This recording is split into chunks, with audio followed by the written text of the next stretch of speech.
Last Saturday, Indiana football climbed the mountain. Big Ten champions, a 13-10 win over number 1 Ohio State, a statement victory that changed the program. Then last night, history was made again. Fernando Mendoza, the first Heisman Trophy winner in Indiana football history. And the foundation gets stronger. Defensive Coordinator Bryant Haines locked in, the architect of one of the top defenses in the Big Ten and the nation, a Broyles Award finalist. But the work doesn't stop. The transfer portal opens, roster decisions loom, and the future of Indiana football comes into focus. Plus, an exclusive conversation with Sinn. Now the focus turns west. The Rose Bowl. January 1st, Alabama or Oklahoma, Indiana awaits. Hoosier Tailgate Live, and it starts now. Raiola. And picked off! Up the sideline! Indiana! Asbury! Walking them down! Woo! IU! America! They got a football team now!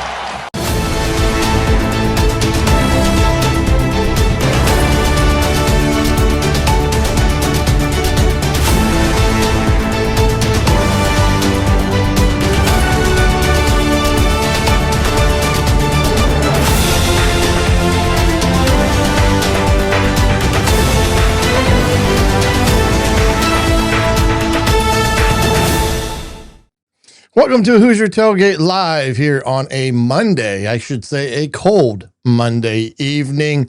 I'm the coach Shannon Griffith, and welcome to what should be a good jam-packed hour of good football talk about this Indiana Hoosier football team.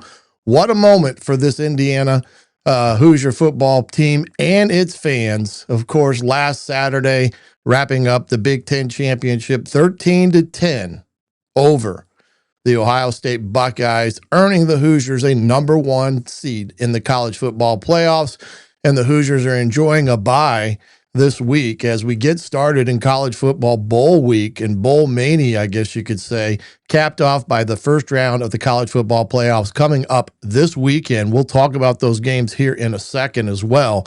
And again, what has happened and transpired over this season wasn't luck. It was nothing but being hungry and humble, as Curt Cignetti would say. It's about preparation. It's about belief and execution. All the above is what led to this season for this Indiana Hoosier football team. And to say that they have been the media darlings of the country, the nation, over the last 24 to 48 hours would be an understatement. 60 minutes, Heisman Trophy presentation, all the things that go with everything that goes with being a top-tiered program and getting the respect of those those fans of all college football sports, all the different journalists from A to Z, you name it, have recognized what Indiana has done over the last 2 seasons is no joke. It's no flash in the pants. It's no one-hit wonder. It's a team that will have to be dealt with year in, year out, as long as Curt Cignetti is the head of this football program. Saturday night in New York, Fernando Mendoza becomes the first true Heisman Trophy winner for this Indiana Hoosier football program, as well as as university, or as he would like to say, Heisman Mendoza was officially wrapped up on Saturday even in a race that wasn't even close. It was not even close. Pavia was second. Jeremiah Love was third, and Sinn, I believe, came in fourth. All 4 talented, respectable college football players, but Fernando Mendoza capped it off, and what an evening for him to put himself in front of the viewing public and give a very, very good speech about his journey, about being an underrated football player, and those out there that may not see the stars next to their names means nothing with hard work, hope, and determination. Just a phenomenal representative for Indiana University. I'm sure President Witten, Scott Dolson, all those involved were very proud to have a Fernando Mendoza be that speaking voice in front of the nation when you talk about student athletes that represent the university in a first-class manner, which Fernando has done ever since he stepped on the campus there in Bloomington. You know, as a coach for over 3 decades, I can tell you the Heisman Trophy is the pinnacle award given to a player that displays a lot of different things that go into it, but it talks about a quarterback or a running back or whoever it may be. They have that poise, they have that command and trust of their teammates, but also they earn that of those that are voting as well, because that ultimately is what it's chosen by, is what is voted on as well. Another big thing happened as well this past weekend in Bloomington leading up to the Heisman is the fact that Mr. Bryant Haines has locked up another contract extension. Details were not disclosed, but it will keep him in Bloomington for some time, as we can see that he was a priority by Coach Curt Cignetti this past couple weeks when they went into all this. He's been locked up. He's a Broyles Award finalist. That is to be determined. And also, he was voted or received AFCA Defensive Coordinator of the Year, or I believe it's that title. But a lot of accolades continue for this coaching staff as well. And why Bryant has done a great job there, you must also recognize the job that Coach Shanahan has also done with this program. And these awards reflect not just the individual, but the staff, the players, and all those. And it was gracious to see Fernando point this out in his acceptance speech about the players, his teammates, about all of them had a big hand in this awards. And Bryant Haines will be the first thing that he would tell you. It's because of those that are around him, and as well as Coach Cignetti in this respect. But that was a huge news. Well, this program continues to chase moments. They build, stableness within their programs. You know, tonight we're going to break down some things. We're going to talk a little bit about the transfer portal and the rumors that are occurring right now that you have seen probably pretty prominently involving the quarterback position, what that may entail. Is Indiana looking for a quarterback or not? We'll have to wait and see. We'll also discuss the portal and what needs the Hoosiers may need in all this. And we'll talk about what that may entail, because remember, January 1 is when the portal opens, or right thereafter. Now, Indiana will be involved in a ball game. But behind the scenes right now, you can guarantee that the scouting staff that is in place there has already begun the research, the background checks on potential targets in the portal coming potentially to Indiana. And we'll talk a little bit about that as well. We're going to be joined by Dylan Sinn from the Journal-Gazette here in a moment. We'll get his take on everything as we continue to break down tonight's episode, as we get involved with everything from A to Z. We're going to talk Heisman Trophy. We're going to talk portal news. We're going to talk portal needs. We're going to talk about Mr. Diego Pavia. We'll leave that to the end, and how I want to end this session tonight about Mr. Pavia. I take nothing against the kid, because the kid is a phenomenal athlete. He has the stats to back it up, and he has the bravado and all that you kind of look in a quarterback, but sometimes that energy gets steered wrong. We'll talk about that here in a second. But remember, tonight, before we bring Dylan in here, we're also remember the Fanatic store is still open. There's still different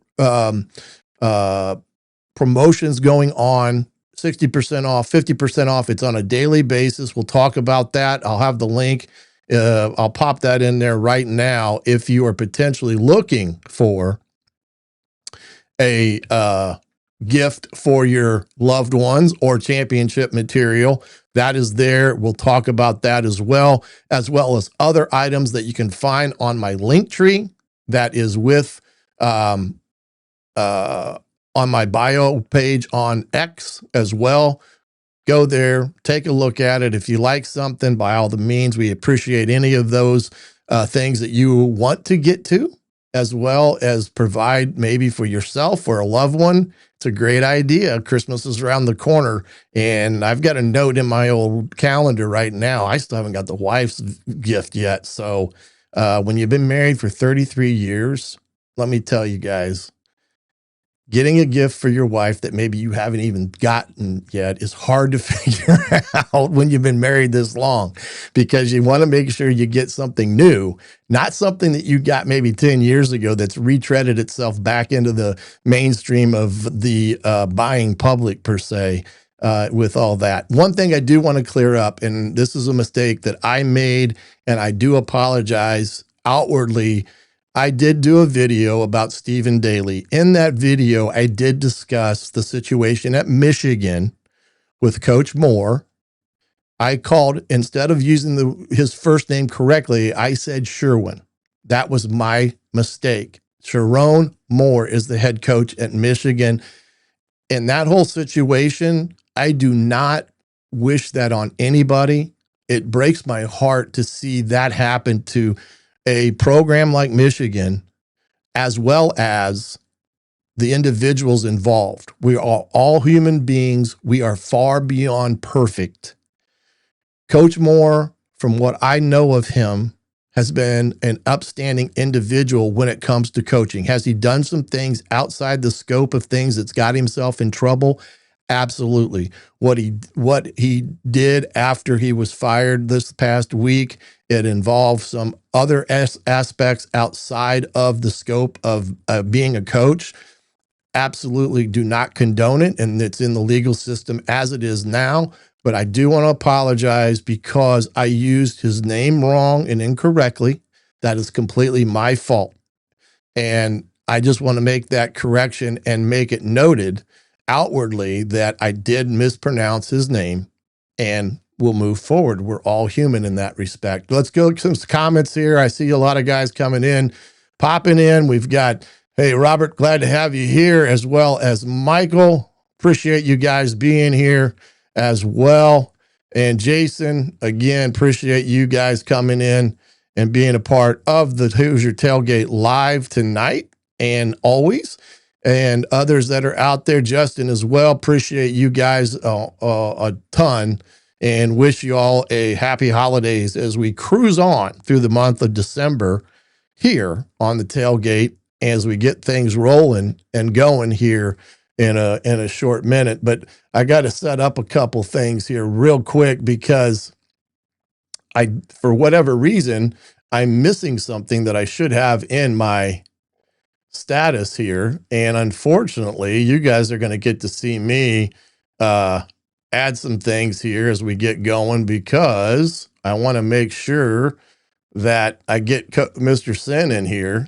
And it's one of those things, sometimes I get I'm unprepared, and that's not what I mean to be, but it's been a while, and I've been a little crazy here. But I'm going to get Dylan in here in a second, as soon as I can get everything situated here and get my man in here. As you see me setting all this up, take some things off here, and we're going to bring Mr. Sinn in here just a second, I think.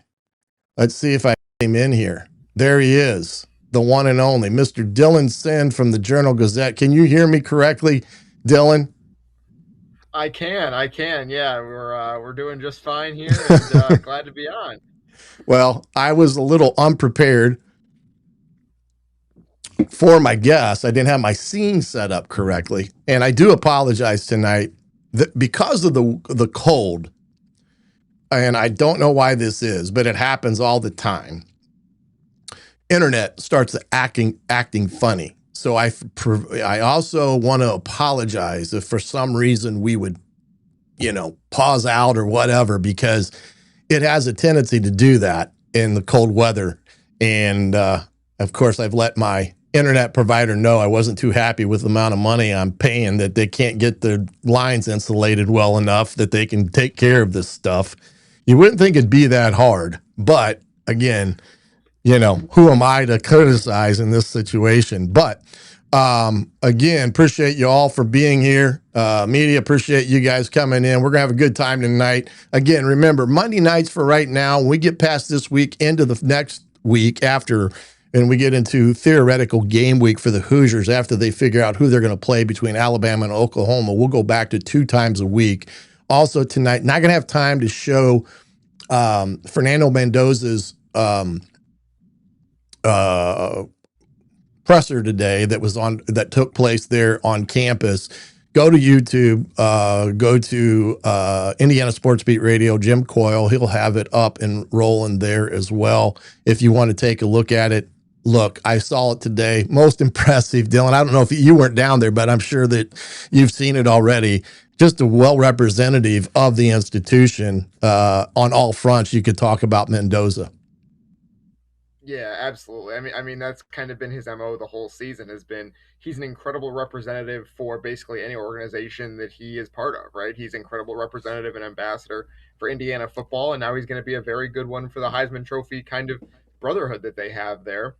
And he talked pretty extensively today about what that brotherhood means to him and what he's been told about what it will mean as he moves forward with his life. I thought a kind of an interesting quote was he was told by someone that it means more as you get older, that as you move further away from your college career, it ends up meaning more to you.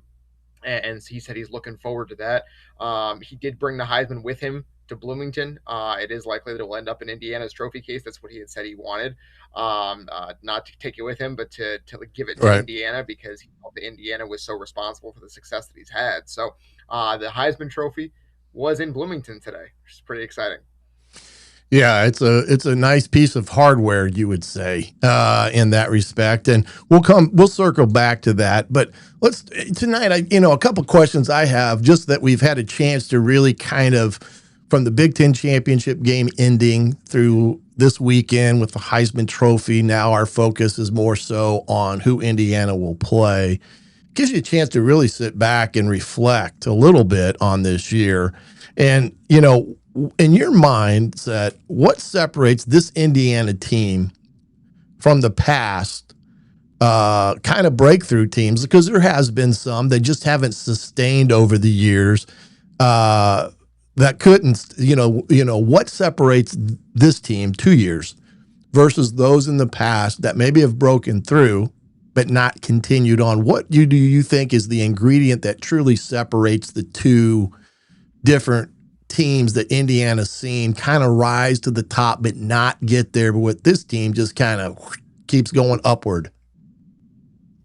Yeah, I think it's a couple of things. I think for this team specifically, it's the line play, right? Like the teams that Indiana has had in the past have been built largely, and not entirely, but largely on skill positions and a transcendent quarterback, right? Like that was what Michael Penix was when he was here in 2019 and 2020. That's part of the reason those teams were so good. Ty Freifogel, Watt Fillier, guys like that. They've had superstar skill position players in the past. They haven't had nearly as many skill position superstar linemen, right? But this year, like the AP All-American team came out today. They have an All-American on both lines. Carter Smith, left tackle, was a second-team All-American, and Tyreek Tucker, defensive tackle, was also All-American.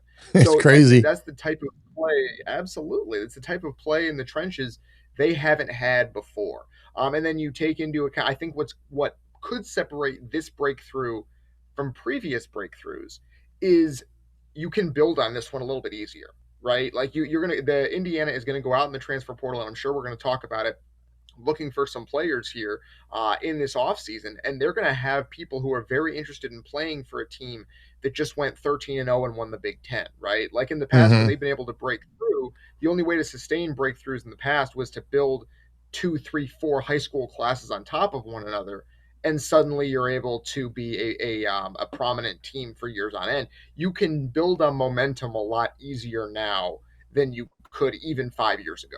And I think that is what makes you optimistic about the future of Indiana football, that and the willingness to spend on whatever you need to spend money on, including coaching salaries. You mentioned some of these All-American teams. that do come out from different publications and stuff. And sometimes you kind of have to laugh at them because there's a lot of second, third teamers, but not many first teamers from Indiana. But then, like you say today, it comes out. So it's kind of your cup of tea for which publication you want to look at when it comes to that. Interesting. You talk about Tyreek Tucker. There's a name that, again, great year, very, very, a kid that kind of, throughout the year kind of stuck his nose in there, and you kind of nosed him. Hosa Wheeler being another one. Now we lose Stephen Daly. Most freakish accident I've ever seen happen, with him basically jumping up to give high fives. Nothing overly flamboyant, just an innocent thing, and he comes down wrong, and he's done. His career is done for Indiana. His NFL potential career may be in jeopardy because it's about a 9-month window. But the impact of that loss has garnered a lot of already quote unquote naysayers out there about how this loss is going to be so detrimental to Indiana and its up front. And I don't want to say it's not going to be, but they said the same thing when they lost when Wyatt was lost. And that's when Daly came in and proved himself. I think they've got some guys that they've been holding in the background. Now they're going to have to utilize them. We'll see what type of player they are. I'm not going to say they're going to fulfill everything that Daly was, because he was just a freakish athlete. How much of an impact do you think this will have on Indiana going into the playoffs? I think they have the bodies to get it done. They may kick out Landino to an end. They've got some flexibility there. They've got, and I think it's Nduka, pronouncing that name probably wrong as well, who's played some. What's your thoughts on that aspect and the impact losing Daly? Yeah, well, it's certainly, as you pointed out, I think it's more impactful because you already lost Wyatt, right? Those guys were really, really talented players, and it's going to be hard to replace them. I think kicking out Landino to the edge is certainly a possibility. And Ndukwe is, as you pointed out, Daniel and Ndukwe, the sophomore, is certainly a possibility. I do think it's important they still have Mikhail Kamara on the other side. He's been getting pressures the entire season, kind of almost, despite being an All-American last year, almost kind of an unsung hero for this team because his stats aren't nearly where he wants them to be. He's gotten a ton of pressures and hasn't really gotten home very often, but him putting pressure on the quarterback has really opened up lanes for other players, including Wyatt and Daly. So whoever fills in for Stephen Daly in the playoff is going to get that same benefit. And Mikhail Kamara being on the other end of the line of scrimmage from you is certainly a way to make sure you get single coverage, to make sure there are going to be lanes to the quarterback, and that is an edge rusher's best friend, is to have another edge rusher on the other side. So that helps as well. But I mean, Daly and Wyatt are both terrific players. Yeah. Losing both of them is a really, really hard thing to overcome without any kind of noticeable drama. I think they'll probably suffer at least a little bit, would be my guess. I think before the year started, moving Kamara to the field end is where they put him, but that opened him up to having more true double teams, whether it be keeping a tight end in, keeping, that type of stuff. And he did. He got doubled, like you said, which opened up some one-on-one situations within the interior. Not saying they're going to do this, but I think it's got to be a forethought in the minds as they go through this, as getting him in a position where he gets singled up and putting him into the weak side in where he was a year ago provides a more true possible one-on-one matchup and figure out what they do with the field in. Now, not going to say that's going to happen, but I do think that's got to be the forefront of discussion here the next 2 weeks, is how do we solidify this and put our best player, which is Kamara, in a position to have a better impact. And that may be as the weak side in, where he played a year ago and rose to prominence, making all the plays that he did, kind of like what Daly did this year. What's your thoughts there? Yeah, I think it's certainly possible. And I think if you're going to do it, this would be the time to do it, because you have 2 weeks to prepare for the game, right? Like if you are going to make a personnel change like that, that's a pretty big personnel change. Like, Mikhail Kamara has spent the entire season playing that strong side position. So sending him back to the weak side is something he would have to get acclimated to. But you do again have 2 weeks to do it. So I think that would be that is a potential solution, provided you can find someone that can hold their own at the other spot. And so I do think that is probably under discussion, and I think that is one thing that Bryant Haines has earned the benefit of the doubt here in spades over the last couple of years to figure out, all right, how am I going to replace a really impactful player? And he found ways around Kellen Wyatt. Obviously, Stephen Daly helped with that, but he found ways around that, and now he's going to have to find ways around Stephen Daly. And he, being one of the best defensive coordinators in the country, shutting down two of the better offenses in the country, has earned the benefit of the doubt to figuring that out, and giving him 2 weeks is really, really important to getting that done. Well, because that was my my thought process, I'm going to call Haines right now, got him on speed dial, and just giving my input of what he should do now that he's making all these millions. Just want to make sure the little man gets a little voice in the equation there. But you're correct. I do think that coaching staff, especially on the defensive side of the ball, has that imaginary aspect to them of how do I move the pieces of the puzzle to give us our best, and they do that quite well. They've done it all well. And leading into Bryant Haines, thoughts on his new contract.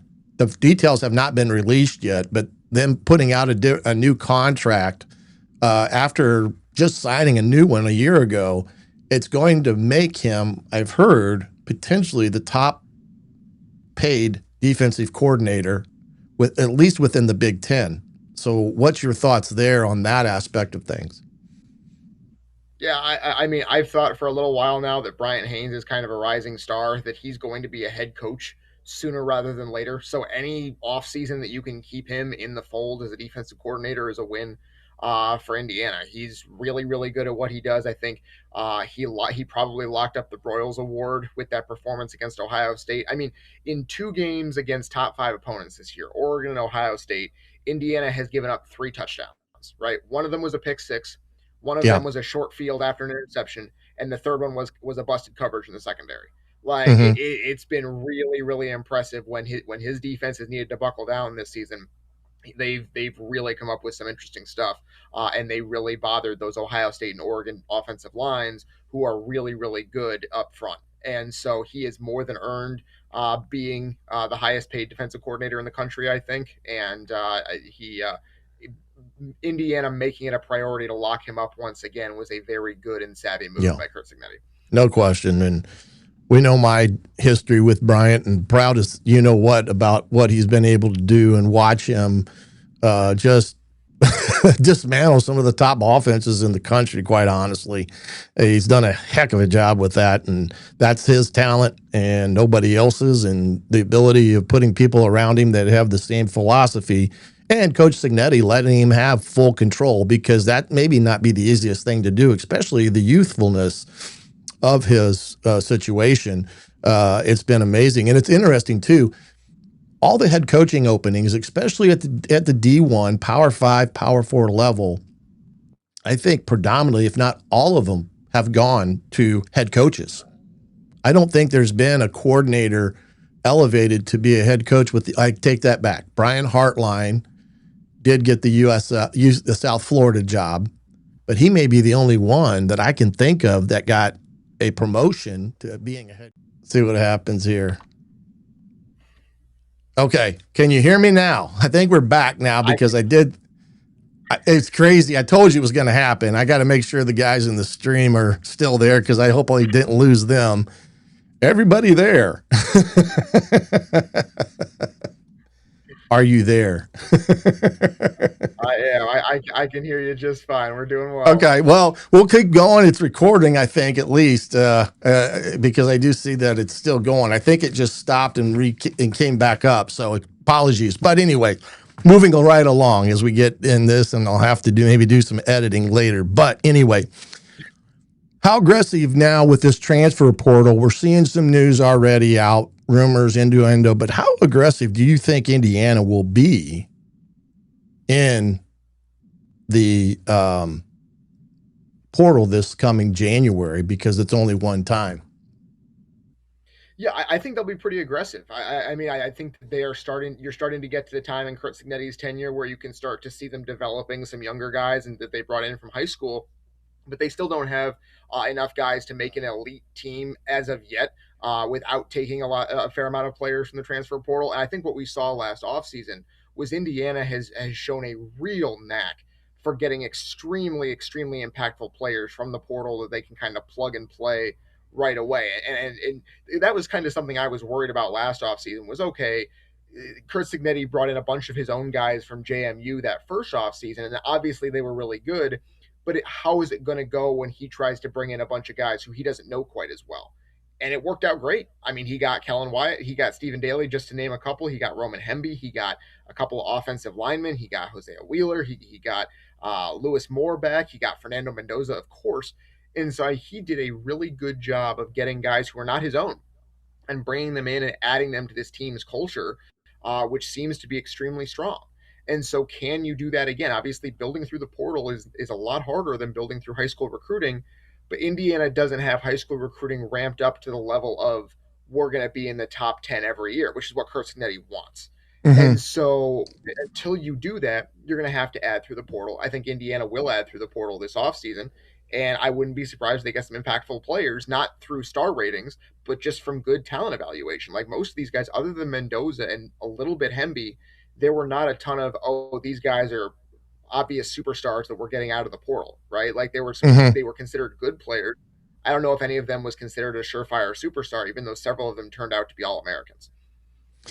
Yeah, it's going to be interesting because we've already heard the rumors about the young man from North Texas, potentially between Okie State and Indiana. Again, rumors, innuendo, no knowledge of that, as well as the kid at Arizona State as the potential portal addition to Indiana. This will be an interesting dynamic. You've got Alberto that's sitting there for 2 years, waiting in the wings. You can see his ability in some of the games that he did get into. Tyler Cherry, what's his status? He was not on he was not on the roster this year. I'm expecting him to come back. We'll see what he does, but that will be interesting too at that position. You got to figure wide receiver is going to be a big need. You got to imagine that tight end once again is going to be a need to go with it. So I still think, like you said there, you're going to look for a pretty good swath of potential players. But remember, Indiana's success in the portal has been mostly in the spring, and that's no longer there. That's how they got Daly. That's how they got C.J. West. I mean, Kellen Wyatt was another one that was a spring addition. So it'll be interesting how that dynamic with Indiana this year will be different in the chase of the portal. Let's talk about the biggest news, Fernando Mendoza and the Heisman. And being that it's that first one for Indiana, your impressions of how that all played out wasn't really close in the final tallies as with him, but your impressions of the Heisman, everything that went in it, his representation of the institution, so forth and so on. Kind of give your take on the journalistic side of it. Yeah, I think that a lot of people thought that this was maybe on the upper reaches of what was possible when he signed from Cal last year. Like you looked at the film and it was like, okay, there's a big arm here. There's a guy who is obviously a leader that his team looks up to, that can make all the throws, that seems to be extremely intelligent. And the question was, okay, he's a little bit skittish in the pocket, and playing behind a poor offensive line over there at Cal, can they coach that out of him? And I think that that's what Indiana was able to do this season was they made him a lot more calm. They gave him a better offensive line and some weapons and said, all right, go win it for us. And a lot of weeks he did just that. Obviously they didn't need him every week, but when the chips were down, he made the biggest throws against Iowa, against Oregon, against Penn State, against Ohio State. When they needed a big throw, he made a big throw. And I think that is what led him to winning this trophy. And again, the ceremony in New York and all of the stuff leading up to it was just another showcase of just how polished and humble that Fernando Mendoza is. Like he is one of those guys that I'm going to remember covering for a long time, just because I don't remember covering anyone who's that earnest, who is just he's just it seems like, and maybe there's some other Fernando that we don't know behind the scenes, but I highly doubt it, that he just seems like who he is all the time, is who he is when he talks to us. And it's really fun to watch. It's been a treat to cover him this year. He gives terrific insight, and I'm looking forward to seeing him play in the playoff and then following his career in the NFL, which will be starting very likely in April. Yeah, I agree. He's probably, more than likely now going to come out. Now, this is going to be, I'm going to say this from my own experience watching him. I don't necessarily think he's ready for the NFL, quite honestly. I think he could use another year in a system like Cignetti and developing under Whitmer and the Mike Shanahan system. I'm not saying that because I want him to come back or anything like that.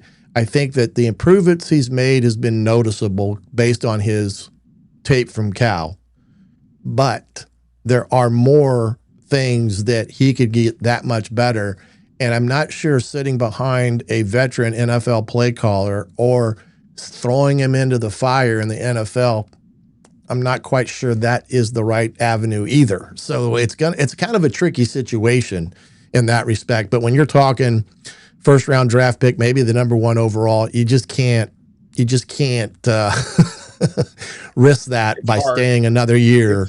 Because really you got, you got to go and when you got to go. But anyway, in that respect, in that deal, has Indiana now, and with what they've done as a football program under Cignetti, now that they've got Fernando Mendoza as the Heisman Big Ten championship, do you think that's changed the national perception for recruits out there?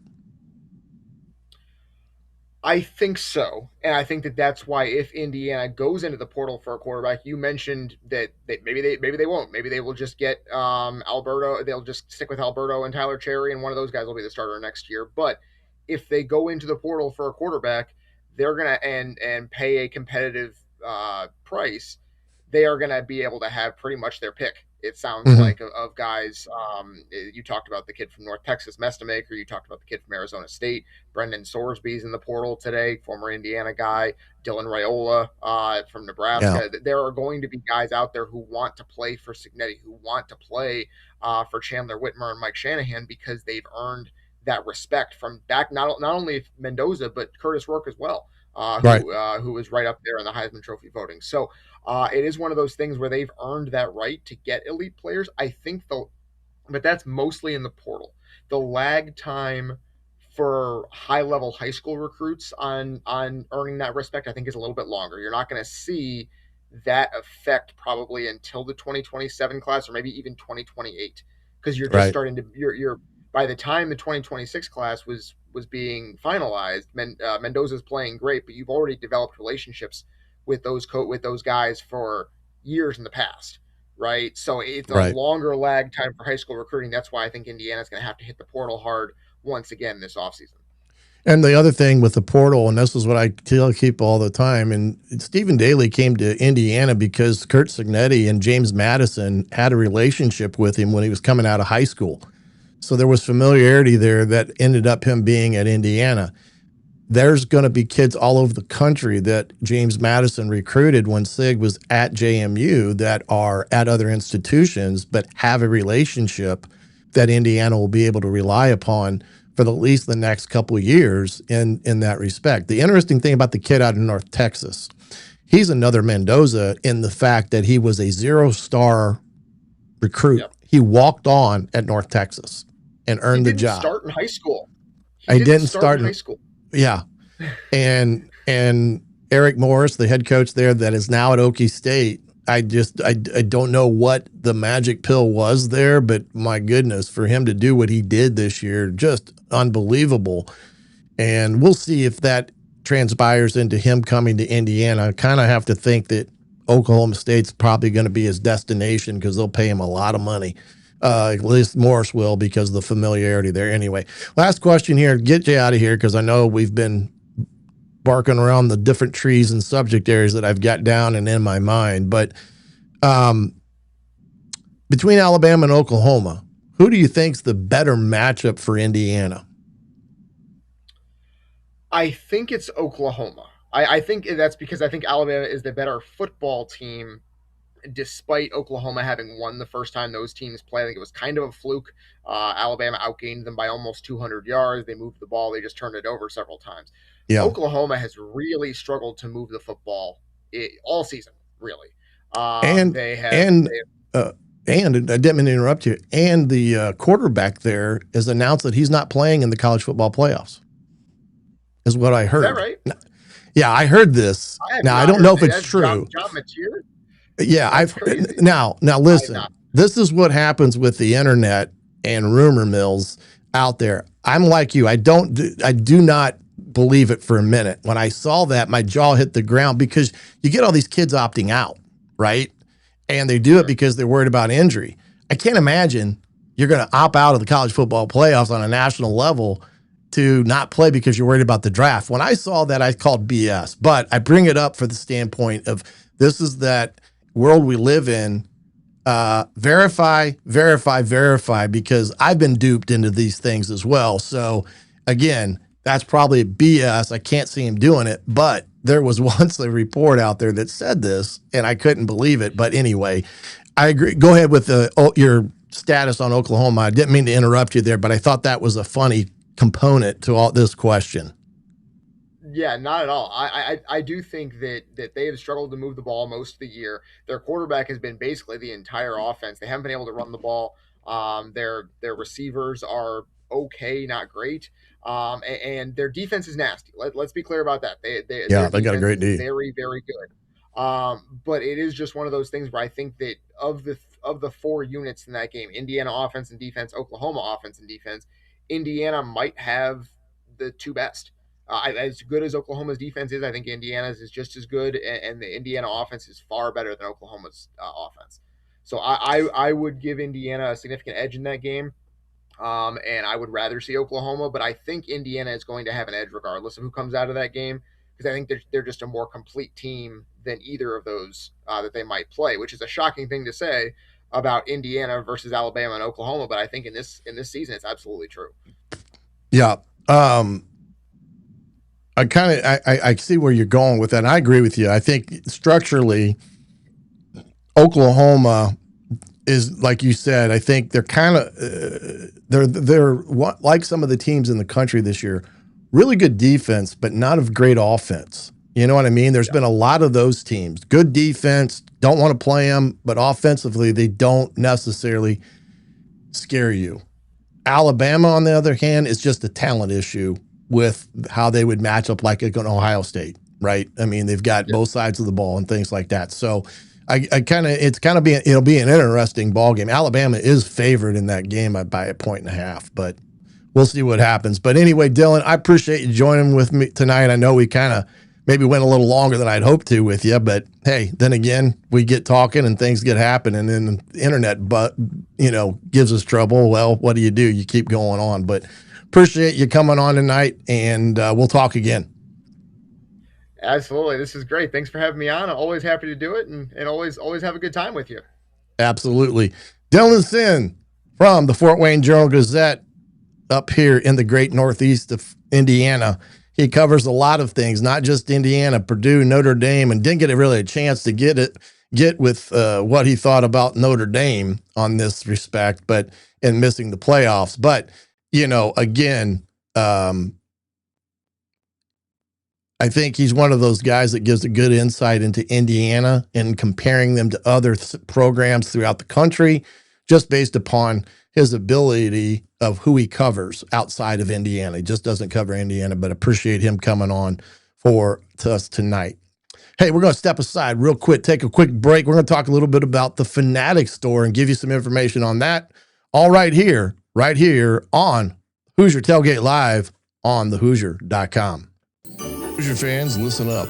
This is the coach, Shannon Griffith. And if you're gearing up for the game day or gearing up for the holidays, the Hoosier Tailgate storefront on Fanatics has everything you need to rep the cream and crimson in style.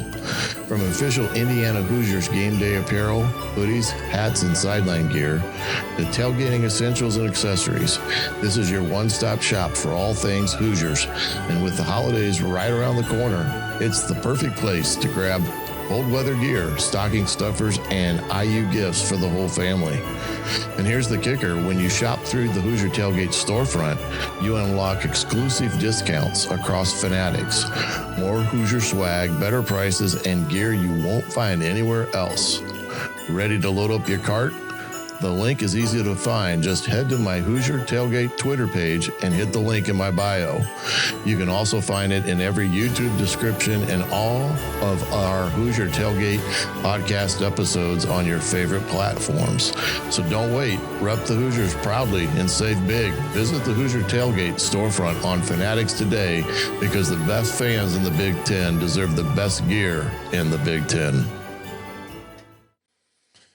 Welcome back here to Hoosier Tailgate Live. I'm the coach, Shannon Griffith. Appreciate you being here with us tonight. We just got done talking with Dylan Sinn of the Journal-Gazette and wanted to talk about a few things as we get going here tonight as well, but also talking about some of these situations with the bowls coming up this week. Talk a little bit about that.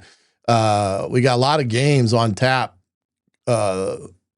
starting tomorrow night. You got Troy versus Jacksonville State. Then you see the Old Dominion right there against South Florida. That's the new team that Brian Hartline will be the head coach of. Coach Goulash went to Auburn and did a great job there. They're 2.5-point favorites against Old Dominion. Louisiana, a 3-point favorite over Delaware. All these games are on ESPN. Of course, the timing you can see there listed as well. Missouri State at Arkansas State. That should be an interesting matchup. Missouri State's first year at the Group of Five level. Had a great year. Their head coach did a heck of a job there with Missouri State and used to be in the 1AA or FCS level. He played in the conference with Indiana State, as a matter of fact. Kennesaw State, there's another Indiana team that Indiana played this year. They're going to head against Western Michigan on Friday, and then Memphis and North Carolina State will play in the afternoon. So a lot of bowl games upon us this week. It's a great thing, and you got to love that aspect of it. And then, of course, then the college football playoffs will take center stage Friday evening. First, Alabama and Oklahoma teeing it up at 8 o'clock, and that'll be a dandy of a ball game. As the Dylan Sinn said earlier, Alabama moved the ball up and down the field against them, but Oklahoma's defense made some clutch plays at the right time, and I think they had one was a pick six, and Alabama just kind of stumbled over themselves in that game. That's going to be an interesting rematch to watch on Friday night as well. And then Saturday, the big ones, Miami and Texas A&M. They're a 3.5-point favorite. Texas A&M is Tulane, Ole Miss, and James Madison at Oregon. You can see double digit spreads there, which, again, the Group of Five deserves to be in this respect in the college football playoffs. Again, I think there's going to be a lot of tweaking going on. Don't necessarily think you want to see games that have spreads that are 2 and 3 touchdowns in that respect. But yeah, that I like. Old Dominion had a great year. They just signed their head coach to a new contract. He was actually in line to go to Virginia Tech, I believe, as a possible OC with Franklin, but that didn't work out as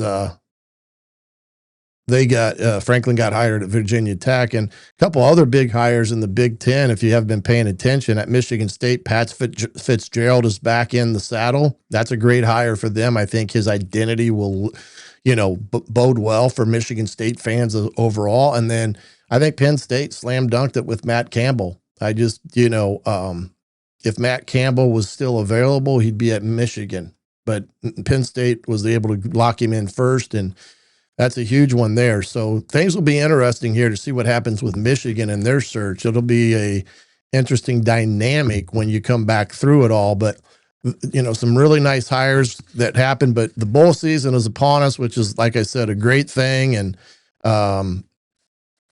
we guys like me get very excited about the next 2 weeks because there's ball games either on during the day or in the evening that keep me occupied with everything and all that. But when you look at the other thing to look at here is this, what is the best team for Indiana? And I'll say this right now when it comes to, looking at matchups and potential, who would you rather play? I guarantee it, Coach Signetti doesn't care. Whoever wins that game, they'll be prepared for. If it's Alabama, so what? If it's Oklahoma, so what? There's going to be top-tier talented teams that are going to line up against Indiana. Indiana has the biggest bullseye on them because everything that's transpired in the last couple of weeks. Mendoza being the Heisman Trophy candidate just draws another aspect to them as being the hunted in this national tournament. And whoever they get, he'll have them ready to play. And I don't necessarily think he will get into the dynamics of who he'd rather play or not play. I just don't think that is something that, he's going to come out with, number one. And number two, when you really get down to it, we can speculate who may be the best looking lineup to go against, potentially like Dylan Sinn analyzed there. But as a coach, you just don't, you play who's in front of you. And right now they don't have anybody. So they're going to be working on themselves over the next week. And when they get to the point of preparing for the next week of competition, whoever that is, they'll be ready to go as they will study both teams this week. That's the hard part, is you got to end up studying two teams throughout the next week to 10 days. And you spend a lot of time potentially wasted on somebody you may not even play. So it gets a little chaotic in that respect, but he will all be ready and going. As far as the transfer portal, in my opinion, all this, again, we'll just have to wait to see. I do think Indiana will have to go in the portal for certain needs like wide receiver, like tight end. Offensive line, I still think will be a huge avenue for them to look at, as well as defensive line. And you got to think in the secondary as well, because you're going to lose, a pretty good core back there, especially with D'Angelo and Moore being the top two. You're going to have to look to replace guys that have ability to come in and play right away. And hopefully they can find those guys to add to the equation back there. But a January 1 and you're open up for about 30 days, it's a tight window to find those type of bodies quickly and make an impact with them, because it's such a short turnaround in that respect. But again, I just think Indiana, interior line, offense, defense, linebacker, secondary, and then, of course, the wide receiving core as a whole, including the tight ends, will be an area for them to look at, and all from that perspective when they get into it here at the 1st of January when that all comes out. A couple things that did spark my interest this week, as you can imagine here, and we'll talk a little bit about it as we get past this one and go to a couple things that were done by Mr. Pavia. And again, the kid's a gifted athlete. There's no question about that. And the coach that had him at New Mexico State, Jerry Kill, the former Minnesota coach, he was the one that recruited Diego out of junior college into New Mexico State. He, lit it up there, went in the transfer portal, ended up at Vandy, but so did Coach Kill. Now, I know Coach Kill from way back when Coach Kill got his first head coaching job at a Division II school in Michigan, Saginaw Valley State. And I know guys that have worked with Kill, and I guarantee you the display that Diego had outwardly and publicly after the Heisman Trophy would not be anything that Coach Kill, Coach Elk, or anybody at Vanderbilt wanted to see. And this tweet that he made was a big mistake. And I say that from the standpoint of it shows you when somebody is a front runner. And I know he goes to this avenue of being the guy that's always doubted and so forth and so what. Well, guess what? There's a lot of guys like that, including the guy that won the Heisman Trophy. So to talk about, this is your mantra of being slighted or feeling that you're being slighted and stuff, I call BS on that. What I call this is a guy that's a front runner. This is a guy when things doesn't go his particular way that he thinks they should go, his reaction is defensive and not reflective in that respect. And this is his own shortcomings that the NFL has already looked at him and said he's gonna be a risk because of his size and height. Number one. Number two, when you make these outbursts and you show these type of things outwardly, it has a bad reflection on it. The other one I wanted to point out is this guy on Twitter called SEC Numbers Guy. And he's another one that took a shot at Mendoza, and he's taken shots at Indiana throughout the year. All I say to these guys is keep providing the ammo for the chips on the shoulders of the guys in the locker room at Indiana. Because if you've noticed a trend here, it's all SEC people that have this, I guess, jealousy about what Indiana has done, including players, because Pavia actually had another thing out there that actually was a little bit more disturbing about what he had put on a display about Indiana as well. Beyond that tweet that I just put up, these are all SEC guys. These are all guys that have a problem. And this SEC numbers guy, here's what I tell those type of people. I always tell guys like that, liars figure and figures lie, because what he does is cherry pick at things that he's trying to show about Mendoza. He leaves out a lot of things in this tweet that he put out. Fernando played very seldom in the fourth quarter in about 6 games this year. Okay. Which he could have probably threw for 500 against Purdue, 500 against other teams, but no, they didn't play him in the fourth quarter. So he wants to cherry pick about this and that. The thing that Fernando had going for him all along was the fact that he was a guy that was on the team that went 13-0 and won a conference championship. Diego Pavia didn't do that. Didn't do it for 2 years. He never was in the championship game of the SEC. Okay, so these guys provide the chip, the ammunition for those guys in the locker room that are doubted. And I think that's one thing to take with this is this. I say keep talking, just keep talking, because I guarantee you those things are going to be on bulletin boards. They're going to be thrown on video, put on the TVs about what is being said about Indiana.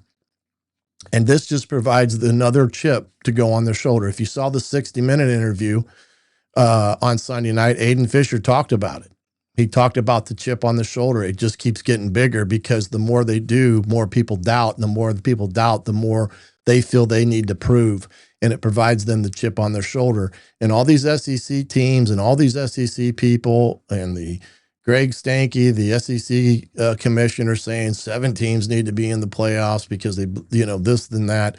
It's just more ammo for this team to put on their shoulder and make that chip a little bit bigger when they head to the Rose Bowl on January 1.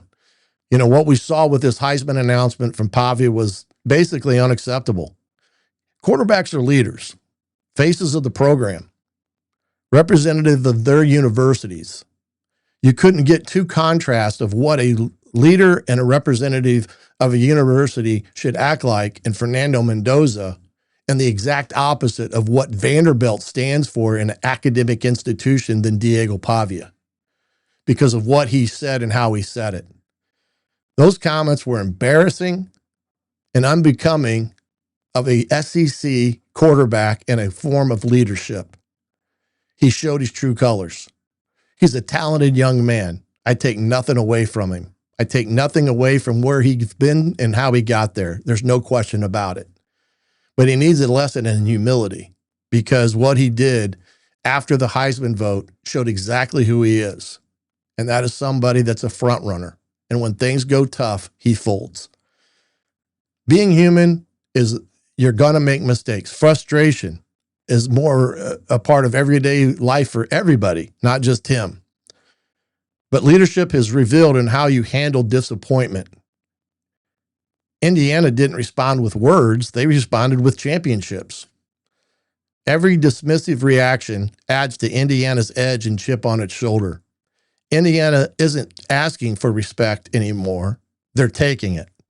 And what happened Saturday night and what Diego Pavia did was not only an embarrassment to his teammates at Vanderbilt, but to the coaching staff and to the prestigious university that Vanderbilt is.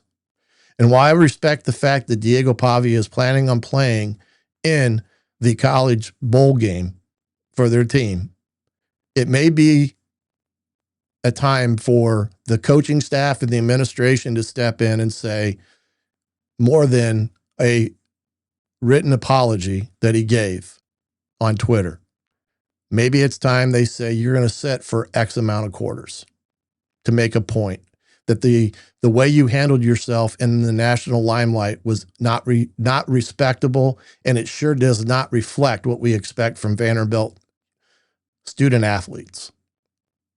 And again, he did come out and say he was wrong, he was frustrated, but in the grand scheme of things, as a quarterback of a Division I SEC member institution like Vanderbilt, he embarrassed the entire SEC as well as Vanderbilt University and his teammates, and he showed his true colors with how he responded after Fernando Mendoza, another Hispanic quarterback, won the Heisman that he thought he should have won. And I hope that he learns a big lesson from this, and it may cost him an opportunity in the NFL when it comes to being a draftable kid or a free agent, because every interview that he does, the first question is going to be about this night and what happened and why he did it. And he will answer those questions for 35 teams if he has to, in terms of how he handled it. Appreciate you joining me here tonight on the Hoosier Tailgate. Again, get out to the Fanatics store as well. And don't forget, you can get out a game ball that is going to be used in the game on the college football game from the big game ball store. I'll put that link in the description as well as the Fanatic link that I left for the store that has all your championship gear as well. We'll catch you again next Monday night as we get ready to prepare for Indiana's first round in the college football playoffs, when they will head to the Rose Bowl to play the winner of Oklahoma, Alabama, January 1st. Until Monday night, I'm the coach Shannon Griffith. This has been the Hoosier Tailgate right here on thehoosier.com. Good night, everybody.